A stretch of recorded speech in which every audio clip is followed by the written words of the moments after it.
شکریہ تو ادا کیجیے جب کوئی ہم پر احسان کر دے، مثلاً کسی نے راستہ بتا دیا، قلم نیچے گرا اور دوسرے نے اٹھا کر دے دیا تو ان کا بھی شکریہ ادا کریں۔ ایک حدیث شریف کا مفہوم ہے کہ جس نے لوگوں کا شکریہ ادا نہیں کیا تو اس نے اللہ تعالیٰ کا شکر ادا نہیں کیا۔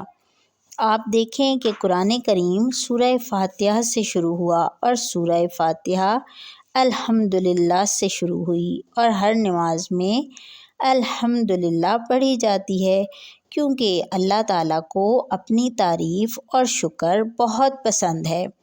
اس لیے جب ہم اسکول خیریت سے پہنچ جائیں تو الحمدللہ کہیں، اسکول سے گھر خیریت سے آ جائیں تو الحمدللہ کہیں، کھانا کھا لیا تو الحمدللہ کہیں، پانی پی لیا تو الحمدللہ کہیں، کھیل لیا تو الحمدللہ کہیں، امتحان میں کامیاب ہو گئے تو الحمدللہ کہیں۔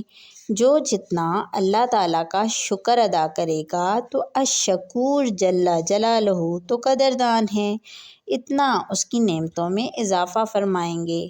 اور سب سے زیادہ شکریہ تو والدین کا ادا کرنا چاہیے۔